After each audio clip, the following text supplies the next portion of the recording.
Aloha and welcome to Knitted Paradise, where the needles are clicking and the yarn is squishy. My name is Lucia, and you can find me on Ravelry and Instagram as Pearl of the Pacific. Today is Sunday, May 1st, and this is episode 118. So hello everyone, and welcome to my knitting podcast.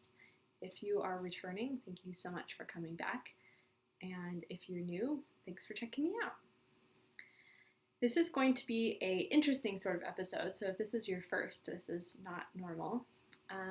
Things I have worked on this week are either going to get frogged because I was frustrated with them, they did not turn out how I was hoping, or they are for upcoming designs.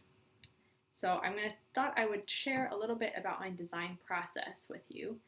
There's one design that I'm working on that I can show you, and one that I cannot, which I will share about in a bit. So let's start with the announcements. We have two knit-alongs going on right now in the group, which you can find on Ravelry under Knitted Paradise Podcast. And those are the April-May craft-along, really. It's anything kind of fiber-related. That's in yellow and or green. And the Night at the Theater Shawl knit-along is also happening in the group. And there's more information about both of those in the appropriate threads in the group, or you can ask me and I will happily answer your questions. All right, so let's dive into On the Island, I guess, / Flora and Fauna.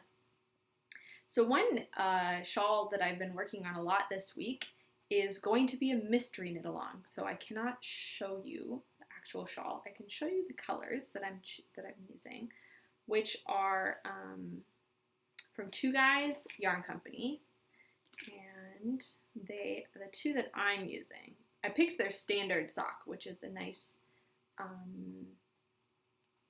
plied superwash merino nylon, and I'm using Sweet Pea and Kissed Tangerine. So that's the Sweet Pea is it's a teal, I guess. What do you call it? It's like a turquoisey. Anyway, it's a bluish aquamarine, seafoamy, something in that general vicinity, and then the kind of peachy orange is the Kiss Tangerine. And so these are what I would call a semi-solid. They are mostly solid, but not entirely. And I feel like that shows off the pattern really well. So when we release this, if you want to stash dive or find something, I would suggest 2 semi-solids or tonals. You could even do, I haven't tried this, but you may be able to do 1 variegated and 1 like tonal or semi-solid. 2 variegateds would just get really busy. It's a very simple shawl. It's mostly garter stitch. There's minimal amounts of purling. I mean, by minimal, I mean minimal, really minimal. There's some slip stitching. There's some super easy cabling. It's like 1/1 stitch, and you can easily do that without a cable needle. And what are the other techniques I think I used? I think that might be it. I don't know, I haven't quite finished the last section yet, so there might be some more, but I think that's really it. It's a pretty simple shawl. So yeah, I've been working a lot on that this week, because after the frustrating projects, I went back into my whip pile and I was like, what can I work on that I know I'm going to like? And so I pulled this out, and I've been working on that all week. I ran into a problem with my stitch count, because I have it all calculated what the stitch counts should be, and I counted my stitches, and they were not the same as what I was supposed to have. So somewhere along the line, I made a mistake, and so I'm having to recalculate what I wrote, because I had written based on what I was knitting, and that's not working. So that's going to have some thought, but there's going to be 5 sections in it. And so I talked to the guys at Two Guys Yarn Co., and we're going to release it as a mystery knit-along, which will be my first mystery knit-along, and I'm really excited. They're really excited too, because as I was knitting this, I thought, this would lend itself really well to a mystery knit-along. So I'm going to do that and release it, I think 1 clue a week. That sounds fairly doable. We'll see. I have no idea. If you can hear that weird sound, it's the cat drinking water out of his fountain. That's right here. I turned it off so you don't hear this constant water flow. Also, I needed to plug in the lamp so that the lighting would be good. But yeah, sorry about that. He's a cat. He needs water. You know, what can you do? Yeah, so that's kind of it for that shawl. I don't have a timeline for it. I'm almost done writing up the pattern. I was hoping to finish it this weekend, but other things came up and I wasn't quite able to do that, but I hope to do it this week. I already have, I think, 3 test knitters lined up, so I should be good to go on that. And then after they are done, then we'll talk about releasing it. So that's coming up in the near future. Don't know all the details yet, but keep your eye out. Before I go on, I'll talk about my design process for that one and most of my previous ones. I start out with kind of this idea in my head of what I want this thing to look like. Sometimes I sketch it out, sometimes I don't. I generally have an idea of what the colors I want to use, and so once I find the yarn, then I just kind of cast on and go and write it as I go. I either write it in my notebook, which looks like this. I'll show you what's on the paper in a minute. That's my design notebook. Or I have a little notebook that I carry with me for writing lists, like grocery list or to-do lists, that I can write it down on. Sometimes like the notes on my phone or like a Google Doc on my computer so that I can access it from multiple places. And it's just kind of a write as I go thing and figure it out as I go. There's some sort of forethought, but not a lot, which is kind of good and not good, I guess. So that's kind of how I've been going with that design especially. I had this vision and these stitch patterns figured out, and I kind of sketched out how I wanted it to look, and then I started knitting it and realized that how I thought I was going to make it look like that was not actually going to work, so I had to rip that out. I think I showed that before. It's like the triangle of the sweet pea, and I didn't end up keeping that. The first section, I won't tell you anything, but I didn't end up keeping that because it wasn't quite what I wanted. So I've redone that part, and then I just kind of got to a point where it's like, okay, that looks like a good number of rows for section 1. What do I want section 2 to be? Boom, let's do this. All right, that's good. What about section 3? Boom, let's do this. And it's kind of just a free-flowing, let's just kind of see how this pans out kind of thing, which was very similar to the Night at the Theater shawl. I just kind of had some sort of plan. I knew the shape I wanted it to be. I knew I wanted it to have those increases that, kind of went out and then have a ruffled border. And I wanted it to have lots of different stitch patterns, which it does. And that was kind of the only planning on that one. A lot of things changed on that one. How I was setting it up changed, the name changed, the whole theme changed. A whole bunch of things changed as I was designing it, which is great. I love that creative process, and I love being open to that happening and not going in with a plan of like, it has to be this and it has to look like this, and sticking with it, because if it doesn't work out, then you're just hugely disappointed in the whole process. And then it's not a process. It's just like, okay, I have to do this, this, and this, and if it doesn't look like that, I've failed, which isn't really what it's supposed to be. It's supposed to be a process, and that, hey, if you have some sort of completed object at the end that looks nice to you, then hey, you succeeded. Maybe it's not what you started out thinking it would be, but that doesn't make it a failure. So that's a little bit about my design process. But this week, I joined the Aroha Knits Initiate Knit Design Challenge, where she emails you a prompt every day, and at the end of it, you will have created a design. So day 1 was to, so I started documenting it in my book here, and now I'm dropping things. That's okay. So day 1 was creating a mood board, and I'd never done a mood board, so that was kind of interesting to do that. And she had you pick one of 3 things that were nature inspired. So it was the ocean, forest, or mountains. And I went straight for ocean because I'm from Hawaii and it's surrounded by ocean. So I grew up around the ocean. And she suggested looking at like Google searches or Pinterest for pictures. Oh, before that, she had you list out 5 things that came to mind. Just, like write out 5 things that came to mind when you thought of the ocean. So mine were calm, power, blue, home, and the ocean of God's words, because it's a phrase that's used sometimes in the Baha'i faith or the Baha'i writings. And I just kind of like that. It's just like this kind of ebb and flow of growing things. And so I looked up just ocean and beaches on Pinterest, and I looked at a lot of ocean and mostly beaches. It's funny how I went not so much the ocean part, but more of like the beach part. And by the end of it, I just started looking at pictures of beaches from Hawaii that I used to go to a lot. And my mood board was just a lot of me reminiscing about beaches at home, which was kind of nice. I really enjoyed it. It made me miss home, but it was kind of nice.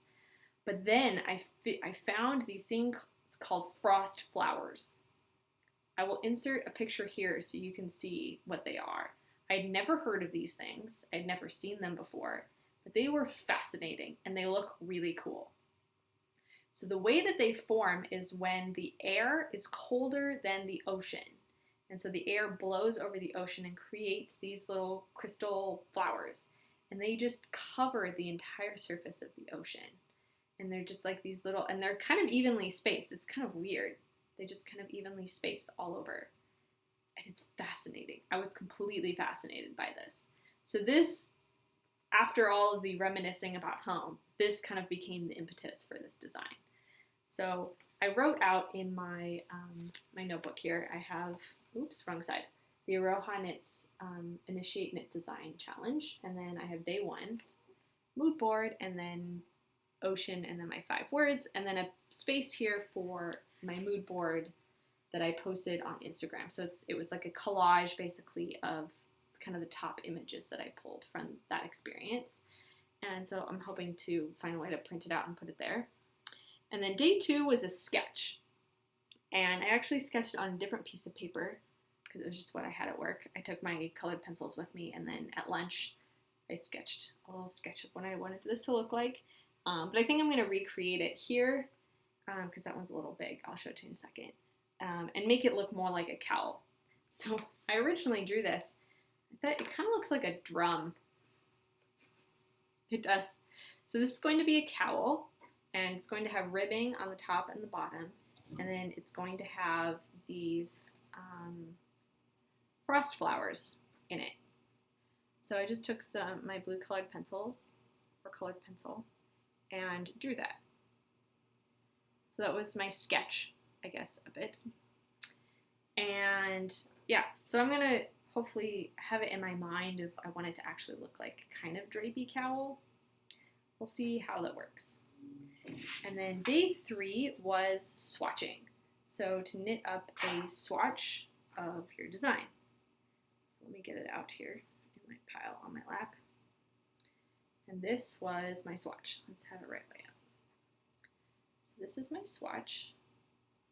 And I tried out a variety of different stitch patterns. It's a variation on a theme. I just kind of made this up.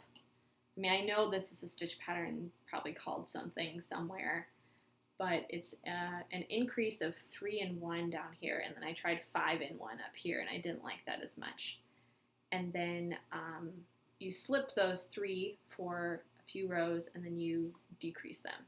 So you don't actually change your stitch count, which is nice because you're just slipping 3 at a time where you would have 1 stitch, and then you decrease them when you work them back in. So you don't actually change your stitch count, which was what I was trying to figure out. So I tried something down here, and then I tried something different here, and then something even different here, and I didn't like that. And so I tried a little different here, and then something, I think, a little different here. And I think I was most happy with this one. I know it doesn't look that much different, but it's a little different. So that's what I swatched up, and it's washed and blocked and stuff. So the yarn, probably wondering, is Leading Men Fiber Arts Callback in their Moonlight colorway. So I started kind of seeing, because I had this color, which I had gotten at Yarn Con. That was the one. And I had picked it up because I love this color. I had seen it on Fiber, and I just fell in love. I was like, oh my God, this color is so pretty. It's a really pale blue with some speckles in there.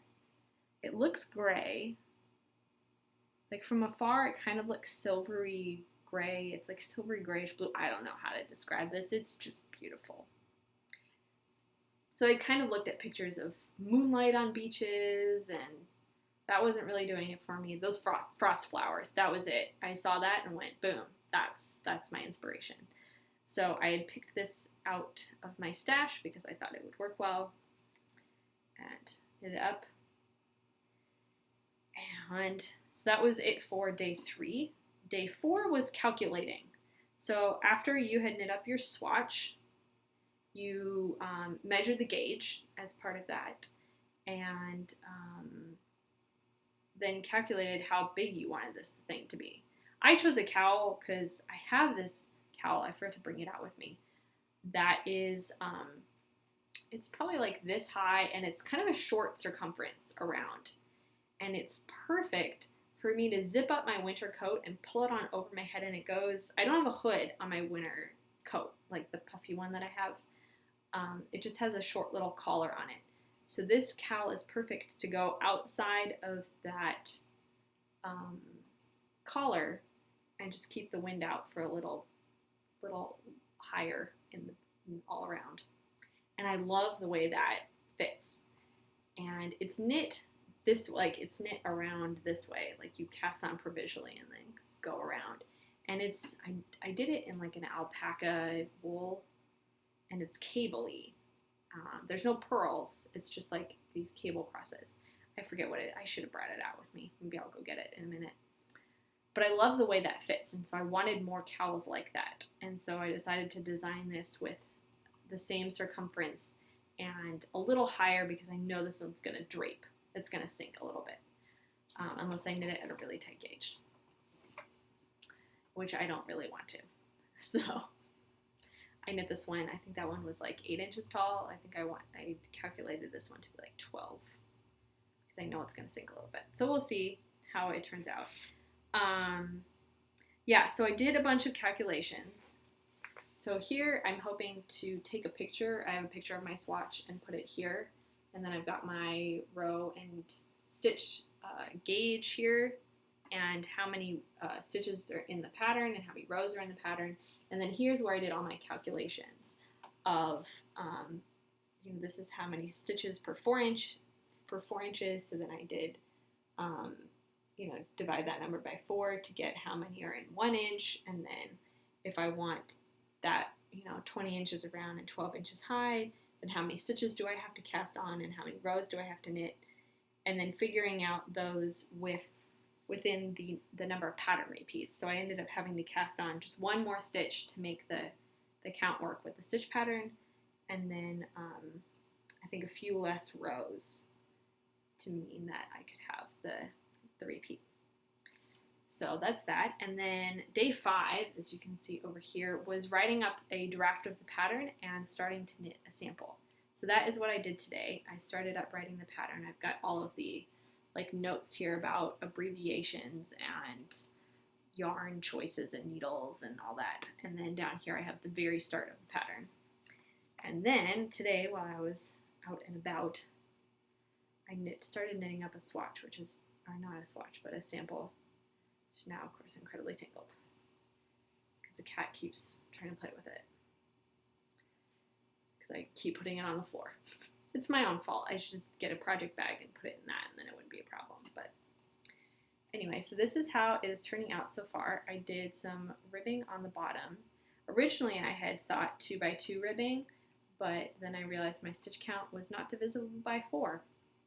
So I instead did knit 2, purl 1, which is a repeat of 3, and since my stitch count is a repeat of 6, it's perfect. I didn't have to change stitch counts. So I did basically a pattern repeat height of that so that I didn't have to do that much calculation on it. And then I've done 2 repeats of the pattern so far. And I'm really liking it. It's turning out quite well. And yeah, the one thing I did notice is that when I did my swatch, I did it in flat. And this I'm doing in the round. So I know it's going to be a little tighter, and I'm okay with that. You know, obviously when I publish the pattern, I'm going to remeasure the gauge on the finished piece in the round.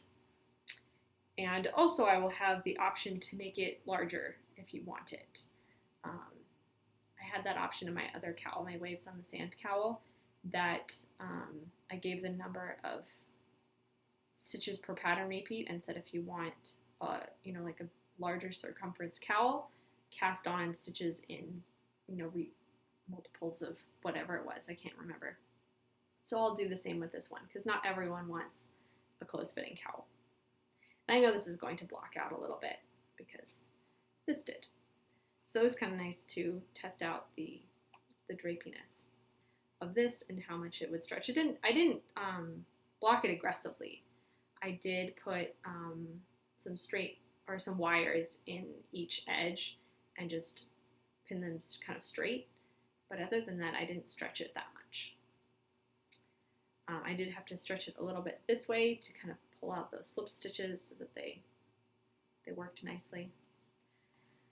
But that is that. So I learned a lot from this design process because it's a different way than I design. I'd never done a mood board or like picture inspiration of any sort.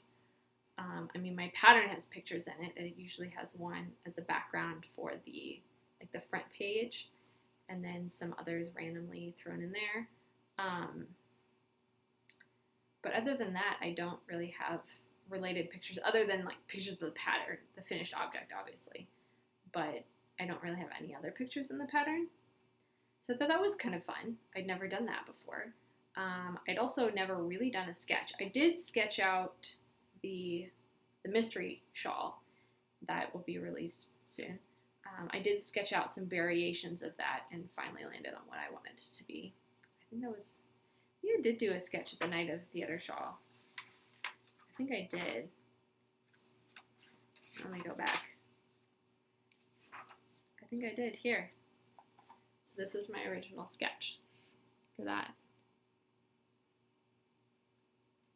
And then notes about shape and things like that, alternating lace and texture. I then ended up throwing cables in there. Yeah, pleated / ruffled edge. And then I had found that as a stitch pattern in one of my stitch dictionaries, so I'd written the page and stuff like that on here. Yeah, so I did, and originally I called that Soliloquy Shawl because that was the name of the base of the yarn that I designed it out of from Leading Man Fiber Arts. So that's what I originally called it.